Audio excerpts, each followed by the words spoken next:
If you're trying to figure out if you can afford to buy a house or not, there's actually a scenario in which your lender does not have to pull your credit and affect your credit score. So like typically when you get pre-approved for a house, your lender is going to pull your credit score, and doing this hard inquiry is going to affect your credit. It's usually not a lot, it's usually just a few points, but some people are really sensitive to that and they really don't want their credit pulled. If you have a rock star lender, like a really amazing lender, what they can do for you is the following. The process of pre-approval is pretty rigorous, to be honest. There are a lot of documents that they need to process in addition to pulling your credit. So some of the other documents are like your pay stubs or your tax returns, things like that. But if you are just simply trying to figure out, like, can I even afford something?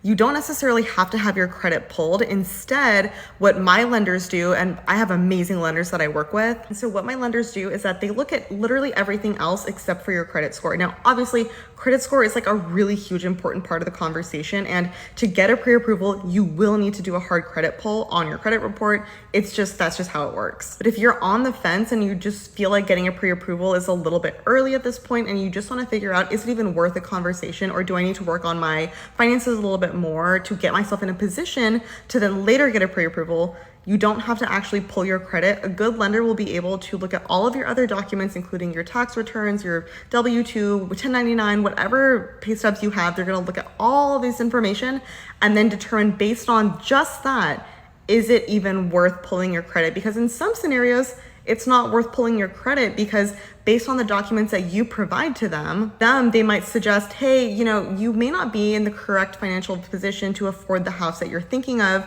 So instead of pulling your credit right now and affecting your credit score by a few points, let's just hold off on pulling your credit. And instead, let's come up with a financial strategy so that you can be in a better position in like a year from now to fix whatever debts you have or pay off whatever loans you have. And then later, when you're in a better financial situation and your financial picture looks a little bit better, now we can pull your credit and get you a pre-approval. Because I think a lot of first-time home buyers are like really, really panicked by the idea of having to go through this whole pre-approval process. But if you're working with a really amazing lender, they will just talk to you. Like, talking to a lender costs $0. They're not here to like push loans on you necessarily. They just want to get a conversation started with you, because answering your questions is the first step to getting a pre-approval. And ultimately you will need a pre-approval to eventually shop for homes. But at this stage where you're kind of just thinking about buying a home and you're thinking about, can I actually afford something? This is the moment to just have these conversations. If you like all things real estate and real estate investing, I'm your girl.